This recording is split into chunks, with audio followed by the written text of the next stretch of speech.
खैरपुर में अपडेट कंदासीं जिते बासर शख्स पारां स्कूली मासूम ॿारनि खे कन कोची ऐं गीसियूं कराए तस्लील कई वई आहे, जंहिंजी वीडियो वायरल थी वई आहे।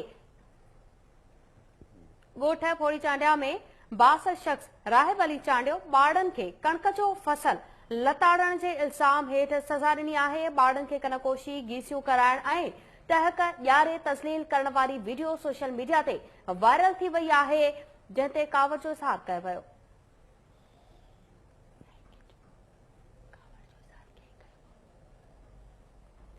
खैरपुर में अपडेट किया पिया जिते बासर शख्स पारां स्कूली ॿारनि ते तशद्दुद कयो वियो आहे, जंहिंजी वीडियो वायरल थी वई आहे।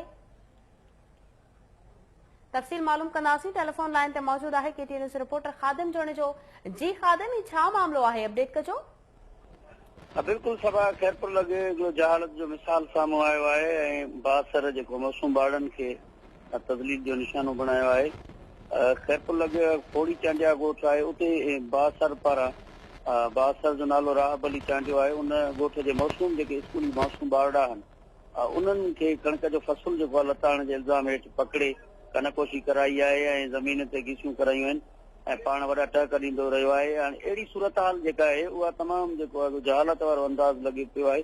तव्हां फुटेजिस में ॾिसंदा हूंदव, नाज़रीन ॾिसंदा हूंदा त नंढड़ा मासूम ॿारड़ा आहिनि, उन्हनि खे कनकोशियूं करायूं कयूं आहिनि, उन्हनि खे गीसियूं करायूं कयूं ऐं अहिड़ी सूरत हाल जेका वीडियो जेका आहे उहा साम्हूं अचण खां पोइ जेको आहे समाजी जेके हल्का आहिनि उन्हनि में ताव पखिड़ियल आहे ऐं उन्हनि उहे घुर कनि पिया त फौरी तौर हिन जेको बासर शख्स आहे जिन ॿारनि जी तज़लील कई आहे मासूम स्कूली शागिर्दनि जी, उनखे फौरी तौर गिरफ़्तार कयो वञे ऐं हिन जी तहक़ीक़ात कराई वञे। जी खादिम जोड़े जो तफ़सील ॿुधाइण लाइ अवां जी वॾी महिरबानी।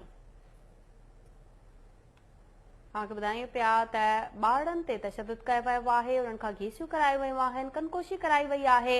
मामले जी जांच कराई वञे ऐं बासर खे फौरी गिरफ़्तार कयो वञे। अफ़सोसनाक वाक़ियो नाज़रीन ही पेश आयो आहे खैरपुर मां, जिते ॿारनि खे फसल खे लताड़ण जी सज़ा ॾिनी वई आहे। ॿारनि खां गीसियूं करायूं वयूं आहिनि, कनकोशी कराई वई आहे, जंहिंजी वीडियो वायरल थी वई आहे।